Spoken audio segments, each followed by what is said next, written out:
नमस्कार, मैं हूँ प्रियंका और आप देख रहे हो शंखनाद प्रस्तुत सलाह डॉक्टर। हमें है आपकी सेहत का ख्याल। आज हम बात करेंगे पाइल्स यानी कि बवासीर की। बहुत से लोग इस रोग से परेशान हैं। कुछ लोगों को सर्जरी तक करनी पड़ जाती है। जब तक आप रोग के मूल कारण को नहीं जानेंगे तब तक आप दवाइयां ही खाते रह जाएंगे। ऐसे में पाइल्स का मूल कारण आपकी जीवन शैली तो नहीं है। इन सारे सवालों के जवाब आपको जल्द ही मिल जाएंगे। इस वक्त हमारे साथ मौजूद है डॉक्टर वीरेंद्र काले। एक फेमस एरोनेक्टल सर्जन है और पिछले 24 साल से काले पाइल्स हॉस्पिटल नाम से दिघोरी नागपुर में सर्विस दे रहे हैं। उनके हॉस्पिटल को best piles hospital of Maharashtra का अवार्ड मिला है। Best piles fistula surgeon of central India का भी अवार्ड मिला है। धन्वंतरी अवार्ड से सम्मानित किया गया है। पिछले साल ही wall of fame award excellence award for piles fistula मिला है। तो आइए हम इस साक्षात्कार की तरफ बढ़ते हैं। नमस्कार सर, शंखनाद प्रस्तुत सलाह डॉक्टर इस कार्यक्रम में आपका स्वागत है। सर, हमें ये बताइए कि एनल रीजन में कौन कौन सी बीमारियां होती है, ये किन कारणों से होती है और उसके लक्षण क्या है? एनल रीजन मतलब गुदमार्ग में होने वाली बीमारियों में प्रमुख अगर हम लोग देखें तो piles, fissure, fistula, anorectal abscess, anal polyp, anal canal में एनल पैपिला हो जाना, इवन एनल रीजन में होने वाले कैंसर भी गुदरोग की बीमारियों में होते हैं। अच्छा। अगर हम लोग इस बीमारी के बारे में, लक्षणों के बारे में अगर बात करें कि पेशेंट को कैसा पता चलेगा कि पेशेंट को एनल रीजन में कोई बीमारी हुई है, तो पहला कॉमनेस्ट सिम्टम होता है कि पेशेंट को पेन होता है। अब ये एनल रीजन में होने वाला जो पेन है वो पेन हो सकता है पेशेंट को 2 मिनट का रहे, कभी 5 मिनट का रहे, कभी 15 मिनट का रहे, कभी 1 घंटे के लिए रहे, कभी कभी ये पेन सारे दिन भर रह सकता है कि पेशेंट का लाइफस्टाइल डिस्टर्ब हो जाए, उठना बैठना मुश्किल हो जाए, इतना भयंकर पेन रहता है कि पेन सिवियरिटी में डॉक्टर के पास पेशेंट जब आता है तो बहुत बार ये पेन के कारण के पीछे जो बीमारियां है इसमें बहुत बार इमरजेंसी में ऑपरेशन करना पड़ सकता है। जैसे कि पेशेंट को एनोरेक्टल एब्सेस हो गया, अंदर में पस हो गया, तो उसमें भी पेशेंट को बहुत ज्यादा भयानक पेन रहता है। तो ऐसे सीरियस इमरजेंसी भी पेन में होती है। दूसरी अगर हम बात करें तो दूसरा सिम्टम है पेशेंट को एनल रीजन से ब्लीडिंग होना।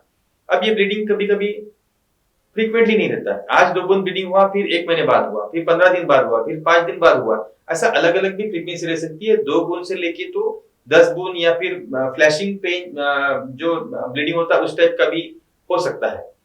ब्लीडिंग कभी कभी मोशन के साथ लग के आता है, कभी मोशन के बाद होता है, कभी मोशन के पहले भी आता है। तो ब्लीडिंग के अलग अलग कारण भी होते हैं, ब्लीडिंग की बीमारियां भी अलग अलग होती है, उसके अनुसार उसके सिम्टम भी अलग अलग होते हैं। तीसरी बात अगर हम करें, तीसरा सिम्टम अगर हम देखते हैं तो वो होता है इचिंग, एनल इचिंग।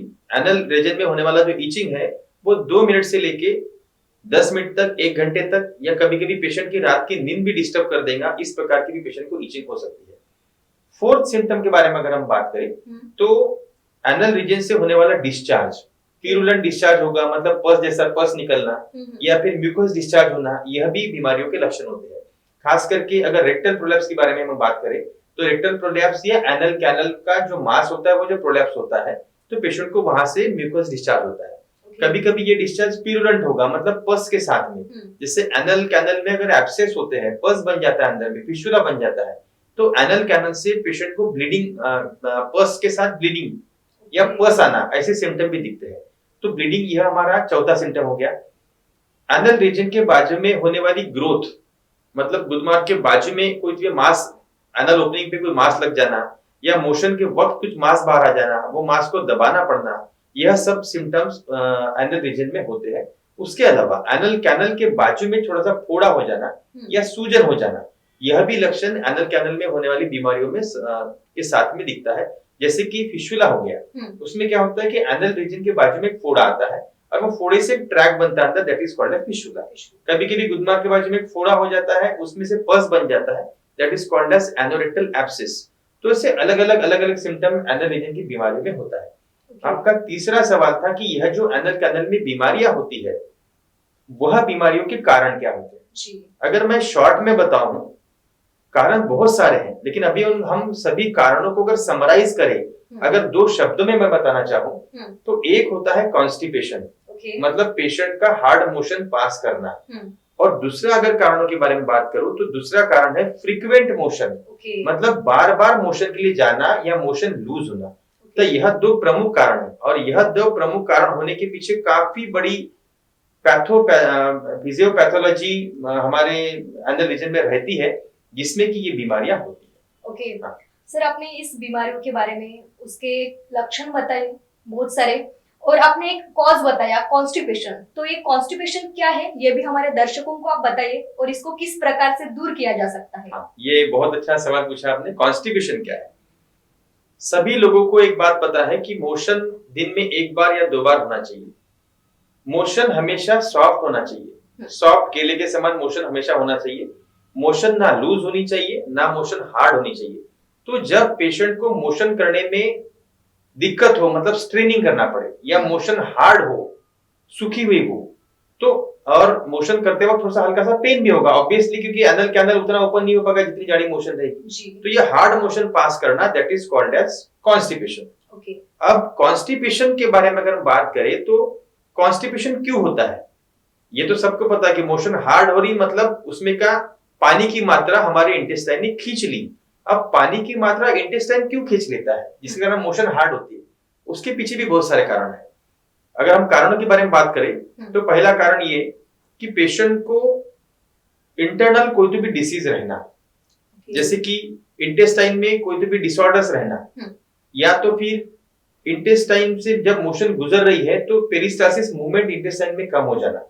मतलब अगर आपके भोजन में फाइबर की मात्रा कम हो, अगर आप फाइबर कम प्रमाण में ले रहे हैं, मतलब जैसा आप भोजन में, जैसा आप लोग बोलते हैं कि सलाद खाना चाहिए, आप सलाद नहीं खा रहे हो, गाजर, मूली, ककड़ी, हरी सब्जियां खानी चाहिए, भोजन में डेली फल खाना चाहिए। अगर पेशेंट भोजन में फल नहीं लेता है, जैसे हम लोग फलों में बोलते हैं कि एक बनाना डेली खाना चाहिए, एक एप्पल डेली खाना चाहिए, दिन में दोनों बार हर भोजन में बनाना और एप्पल का समावेश करना चाहिए। उसके अलावा हरी सब्जियां लेनी चाहिए, गाजर, मूली, ककड़ी खानी चाहिए। तो अगर आप ये गाजर, मूली, ककड़ी या फाइबर, इवन अगर आप चावल ले रहे हो, रोटी ले रहे हो, तो वो भी बहुत ज्यादा, जो गेहूं लेते हैं हम लोग आटा, तो आटा भी बहुत बार मतलब छान के नहीं लेना चाहिए, उसमें फाइबर की मात्रा होना चाहिए। चावल भी है वो पॉलिश नहीं लेना चाहिए, अनपॉलिश चावल होना चाहिए, ताकि उसमें फाइबर रहे, ताकि यही फाइबर हमारे मोशन को बल्क बनाने में काम में आता है। तो ये बल्क अगर बनेगा तो मोशन सॉलिड होगी और उसमें का वाटर कंटेंट खींचा नहीं जाएगा। तो पहले हमने बात कर ली कि फाइबर चाहिए, हमारे भोजन में फाइबर की मात्रा दोनों भोजन में होनी चाहिए। दूसरी अगर हम बात करें तो तुम्हारा डाइजेशन जो है वो प्रॉपर तरीके से होना चाहिए। डाइजेशन से मतलब ये है कि हम लोग बोलते हैं कि भोजन के पहले 1 घंटा पहले पानी मत पियो, भोजन के वक्त पानी मत पियो, भोजन के बाद 1 घंटे तक पानी मत पियो। तो ये तीनों बातें बहुत महत्वपूर्ण है। अब भोजन के पहले पानी क्यों मत पियो? क्योंकि आपके बॉडी में स्टमक होता है, पेट की थैली, जहां पर एसिड जमा हो रहा है। अगर वो एसिड जमा हो रहा है, वो एसिड में अगर आपने पानी डाल दिया तो एसिड डाइल्यूट हो गया, जो डाइजेस्टिव फायर तैयार हो गया, हमने बुझा दिया। तो अगर वो डाइजेस्टिव फायर बुझ गया तो वो डाइजेशन कर पाएगा क्या? नहीं। दूसरी बात, अगर आपके भोजन करते वक्त अगर आप पानी ज्यादा पी रहे हो तो भोजन तो आप चबा चबा के ले रहे हो, जो मटेरियल बन रहा है पेट में वो थोड़ा सॉलिड ही रहता है।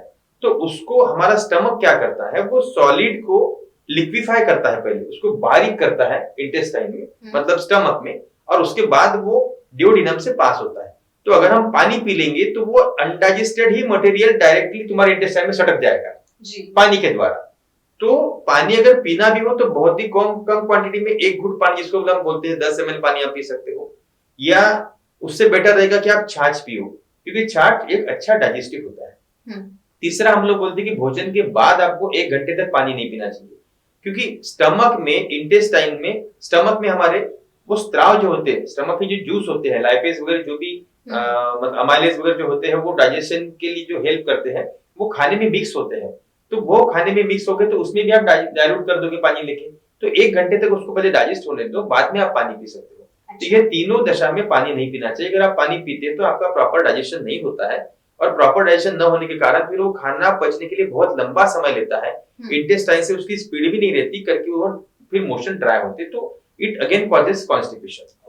थर्ड, अगर हम बात करें तो एक्टिविटी, अगर आप भोजन कर रहे हो लेकिन आपकी एक्टिविटी नहीं है, मतलब जैसा हम लोग बोलते हैं कि मॉर्निंग में उठने के बाद 2 गिलास पानी पियो और कम से कम 45 मिनट के लिए वॉक करो, ताकि रात भर जो इंटेस्टाइन ने रेस्ट ली है तो उसकी एक्टिविटी बननी चाहिए, पेरिस्टालसिस मूवमेंट बढ़नी चाहिए ताकि आपके इंटेस्टाइन की एक्टिविटी प्रॉपर रहेगी। तो मॉर्निंग में उठ के 45 मिनट्स का वॉकिंग करना जरूरी है।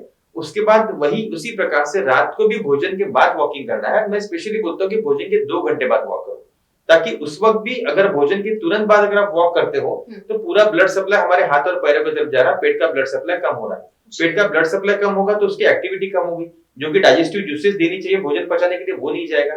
तो एटलीस्ट भोजन के 1-1.5 घंटे बाद आप वॉक करो, और वैसे भी थोड़ा सा फास्ट वॉक करो तो ज्यादा बेटर है, ताकि इंटेस्टाइन की मोटिलिटी बरकरार रहे।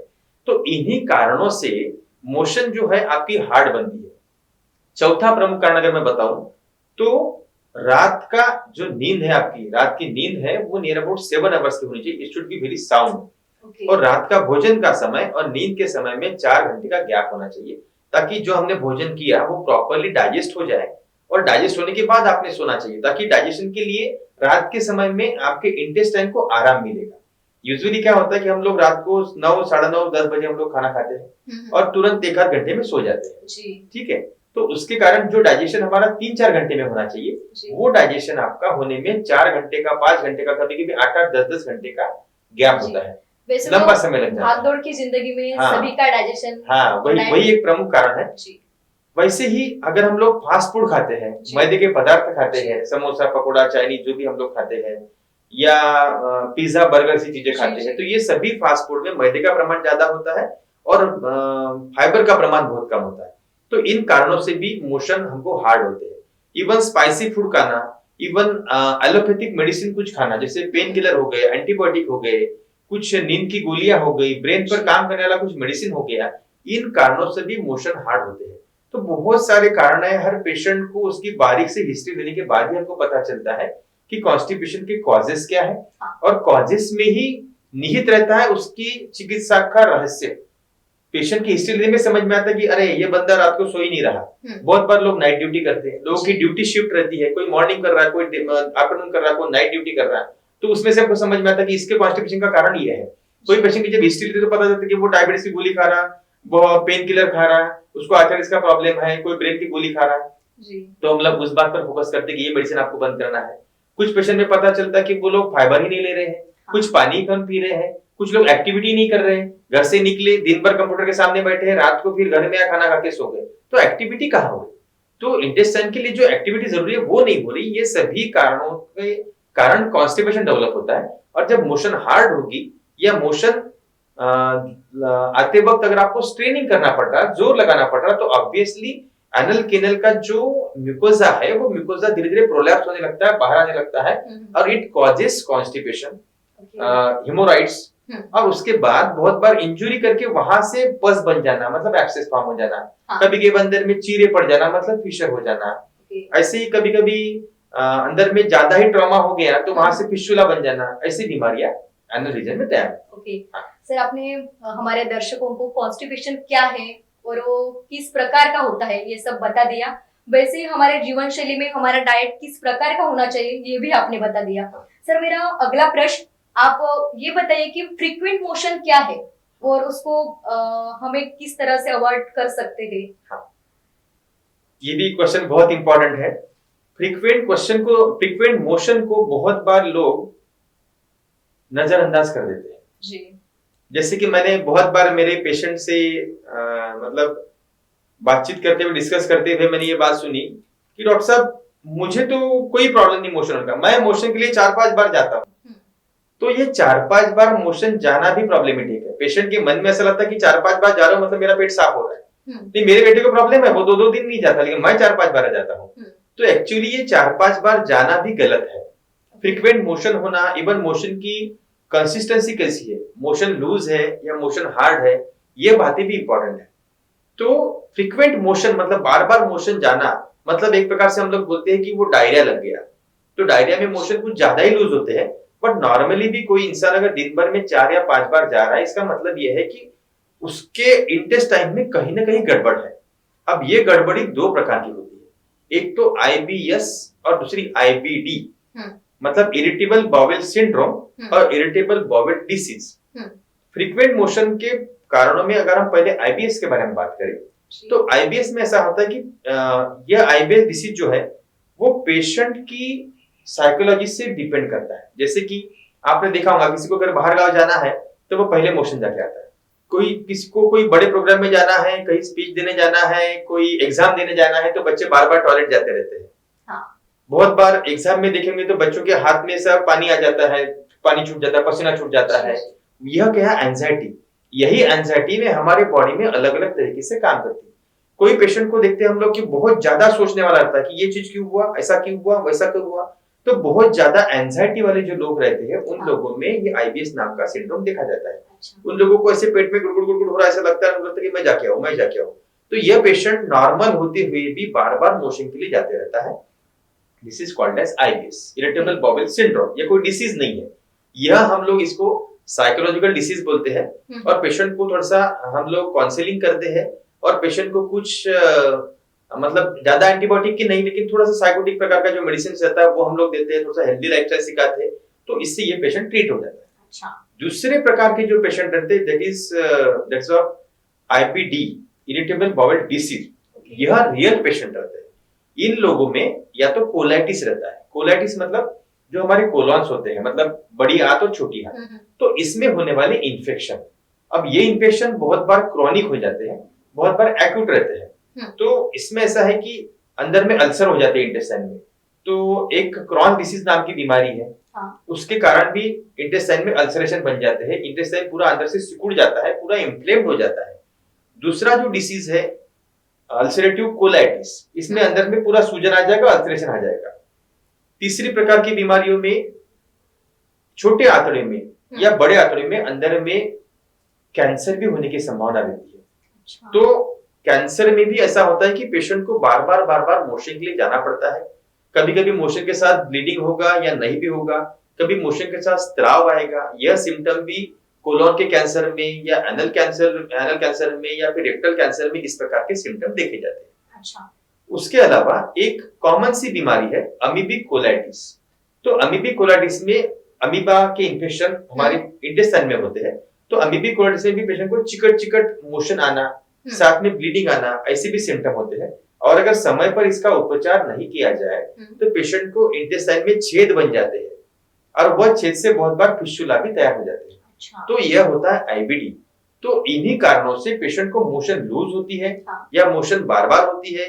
तो आईबीएस के सिम्टम रहे या आईबीडी के सिम्टम रहे, आपको डॉक्टर के पास जाके डिस्कशन करना चाहिए। क्योंकि नॉर्मल मोशन का जो क्राइटेरिया है वो क्राइटेरिया ऐसा है कि आपको दिन में 2 बार मोशन आनी चाहिए।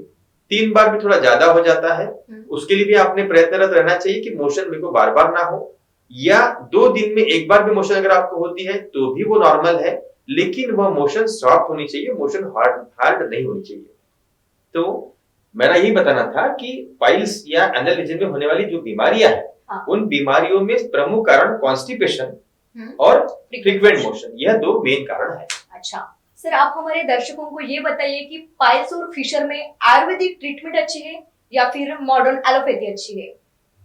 देखिए, एलोपैथी और आयुर्वेद जी, एनल रीजन में होने वाली जो बीमारियां हैं, इसमें सबसे महत्वपूर्ण बात है कि अगर आपको लॉन्ग टर्म ट्रीटमेंट लेना है, चाहे कोई भी डिसीज की, आपको कैंसर की ट्रीटमेंट लेनी है, आपको आर्थराइटिस की ट्रीटमेंट लेनी है, जहां पर भी लॉन्ग ट्रीटमेंट आपको लेना है, एलोपैथी नहीं लेना चाहिए। और एनल कैनल में, एनल रीजन में होने वाली जितनी भी बीमारियां हैं, उन बीमारियों में हमेशा लॉन्ग ट्रीटमेंट की जरूरत पड़ती है। अगर आपको हिमोरॉइड हुआ, अगर आपको फिशर हुआ, अगर आपको फिस्टुला हुआ, किसी भी प्रकार की अगर प्रोक्टाइटिस भी हुआ, किसी भी प्रकार की गुदमार्ग की बीमारी है, तो उसमें हमको क्या करना है? पहले तो लाइफस्टाइल में चेंजेस करना है। उसके बाद पेशेंट को एक लॉन्ग ट्रीटमेंट रहती है, 2 महीना, 2.5 महीना, 3 महीना। क्यों? क्योंकि एनल रीजन में जो होने वाली बीमारियां है वो 2 दिन में तैयार नहीं हुई है। एनल रीजन में तैयार होने वाली बीमारियों को एक लंबी हिस्ट्री लगती है, 1.5-2 साल की। आपका लाइफस्टाइल चेंज होते होते होते होते आया, और जैसे एनल रीजन का जो स्पेस होता है नॉर्मली, वो स्पेस धीरे धीरे छोटे छोटे होता है, और जब वो स्पेस बंद होने के करीब आया तब मोशन रगड़ के आ रही, करके आपको पेन हो रहा, करके आपको ब्लीडिंग हो रहा, करके अंदर में चीरे पड़ रहे, करके अंदर से बलून लाइक स्ट्रक्चर निकल रहे, जिसको हम लोग हिमोरॉइड्स बोलते हैं। तो यह सभी जो बीमारियां हैं वो आपके लाइफस्टाइल के कारण हुई है। और जब तक आप अपना लाइफस्टाइल ठीक नहीं करोगे, तो लाइफस्टाइल ठीक करने के लिए पेशेंट को भी बार बार डॉक्टर के पास आना चाहिए। बार बार डॉक्टर बताते रहेंगे आपको कि आपने ये चेंजेस करना है। अरे मैंने आपको बोला था पिछले बार 18 ग्लास पानी पीने के लिए, आपने पानी पिया नहीं। अरे डॉक्टर साहब हाँ भूल गया मैं। तो सेकंड रिव्यू में वो पानी सिखाएंगे। थर्ड डे में बोलेंगे अरे आपको बोला था मैंने एप्पल और केला खाने, आपने खाया ही नहीं। तो ये मॉडर्न लाइफस्टाइल के जो चेंजेस है वो चेंजेस सिखाने के लिए भी समय लगेगा। चेंजेस के बाद जो आपको कुछ कॉम्प्लिकेशन आते हैं, डॉक्टर साहब मैं पानी नहीं पीता हूँ, पानी नहीं पी पा रहा हूँ, पानी पीने की याद ही नहीं रहती, या फिर पानी पीने के बाद फ्रिक्वेंटली यूरिन के लिए जाना पड़ता है। तो ये जितनी भी प्रॉब्लम्स आपको आ रहे हैं उसके लिए भी डॉक्टर से आपको कंसल्ट में रहना चाहिए। और लाइफस्टाइल चेंजेस होने के लिए समय लगेगा। और अंदर में जो स्वेलिंग आई है, स्वेलिंग अगर 2 साल में आई है एनल रीजन में, तो 2 दिन में थोड़ी कम होने वाली है। उसको कम होने के लिए भी 1.5-2 महीने का समय लगेगा, ताकि आपको भी लाइफस्टाइल चेंजेस के साथ में आपको मेडिसिन लेना पड़ेगा। और जब ये मेडिसिन आप अगर एलोपैथी में लेते हो तो उसके तो साइड इफेक्ट होंगे, क्योंकि एलोपैथी की हर ड्रग का साइड इफेक्ट है। जैसे कि हम लोग पेन किलर के बारे में बात करें, तो कोई भी एक पेन किलर, जैसे पैरासिटामोल बोलो, डाइक्लोफेनाक बोलो, एसिक्लोफेनाक बोलो, ये ड्रग क्या करते हैं? उसका एक अच्छा इफेक्ट है कि पेन किलर, पेन कम करेगा। साइड इफेक्ट कितने सारे हैं। अगर आप डाइक्लोफेनाक लेते हो तो लीवर पर उसका असर पड़ता है, एसिडिटी होती है, कॉन्स्टिपेशन होते हैं, ब्रेन में उसका असर होता है, बोन खराब होते हैं, ब्लड में सेल्स में डैमेज होता है। तो बहुत सारे ढेर सारे साइड इफेक्ट, इवन किडनी जैसे भी प्रॉब्लम्स वो डाइक्लोफेनाक जैसी गोली लेने से होता है। तो एलोपैथी की गोली आप कितनी दिन लोगे? अगर आपको पेन है तो ठीक है, आप 4-5 दिन कोई एंटीबायोटिक ले रहे हो, पेन किलर ले, उससे ज्यादा लेना आपके लिए हानिकारक है। अगर उसकी जगह हम दूसरी बात करें कि हम लोग अगर आयुर्वेद ले रहे हैं, तो आयुर्वेद का कोई भी एक ड्रग कोई भी ले लो, जैसे मैं आपको एसटी मधु दे रहा हूँ या गुडुची दे रहा हूँ, जो कि वुंड हीलिंग के लिए काम करेगा, तो यह ड्रग सिर्फ वुंडिंग के लिए काम नहीं करेगा। यह ड्रग आपकी इम्यूनिटी भी बढ़ाएगा, यह आपकी इंटेस्टाइन भी अच्छा रखेगा, यह लीवर के लिए भी स्टिमुलेट करके काम करेगा, यह आपके बालों के लिए अच्छा काम करेगा, यह आपकी स्किन के लिए अच्छा काम करेगा।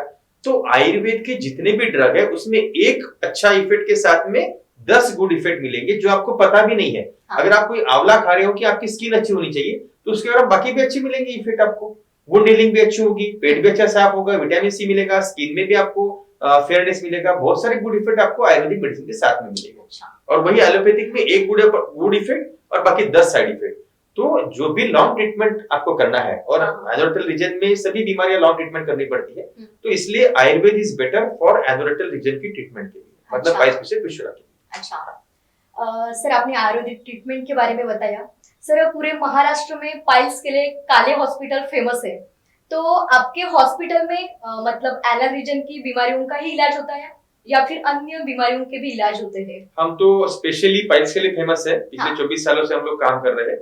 बट उसके अलावा हमारे हॉस्पिटल में कुछ रिसर्च मेडिसिन भी होता है, जैसे कि किडनी स्टोन की बीमारियों के लिए हमारे यहाँ पे ट्रीटमेंट होती है।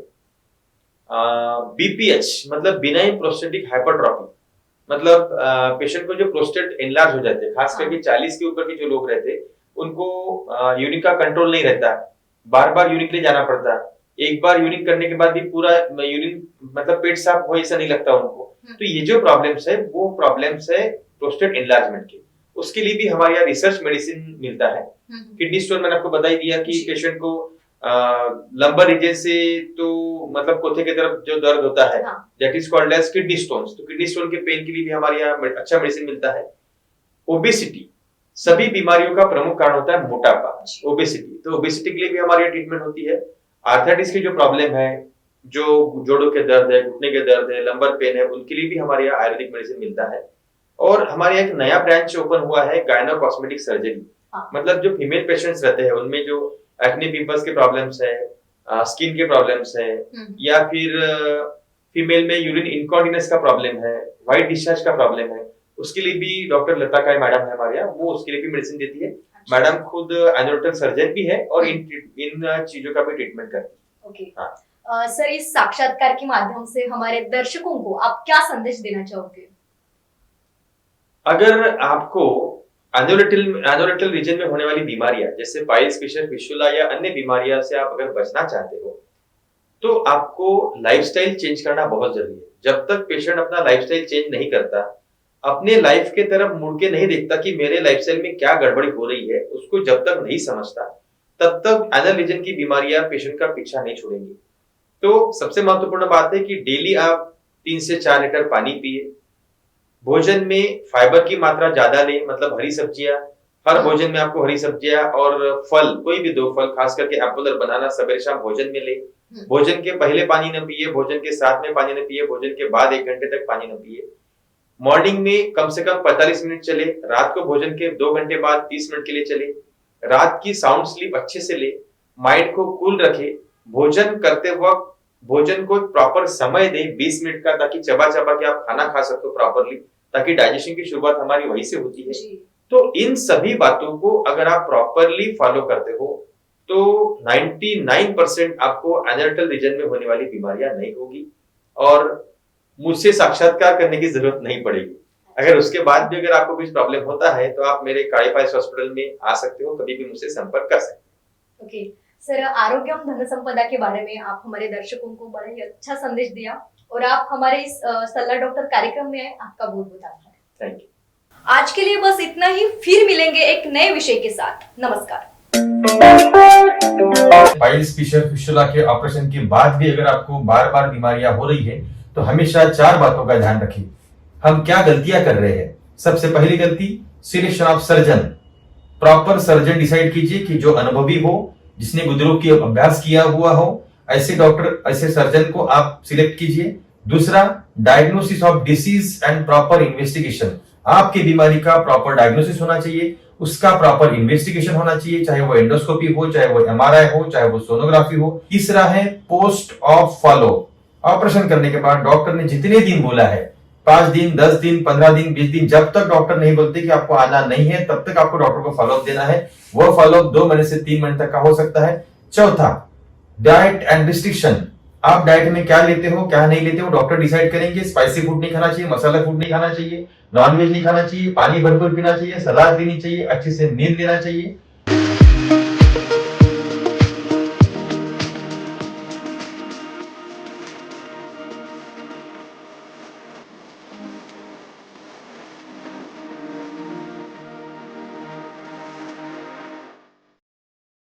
सत्याहत्तर वर्षापासून आयुर्वेद सेवेत असलेली शिवशंकर आयुर्वेदिक एजन्सी अनुभवी वैद्य डॉक्टरांद्वारे जटिल किरण रोगांवर विशेषतः आयुर्वेदिक उपचार उपलब्ध आहे। सर्व नावाजलेल्या कंपन्यांची औषधं आणि सर्व प्रकारची जडीबुटी आणि रोगप्रतिकारक शक्ती वाढवण्यासाठीही अनेक प्रकारची औषधं मिळवण्याचे एकमेव विश्वसनीय स्थान आमच्या इथे सगळ्या प्रतिष्ठित कंपन्यांचे औषधी उपलब्ध आहे। मग वाट कोणाची बघताय? आत्ताच भेट द्या शिवशंकर आयुर्वेदिक क्लिनिक। आमचा पत्ता आहे योग कॉम्प्लेक्स, डॉक्टर मंगला केतकर हॉस्पिटलच्या समोर, महाजन मार्केट जवळ, टेम्पल बाजार रोड, सीताबर्डी, नागपूर। संपर्क साधा 8605 24 50 80। Landline number 0712 25 67 74 7।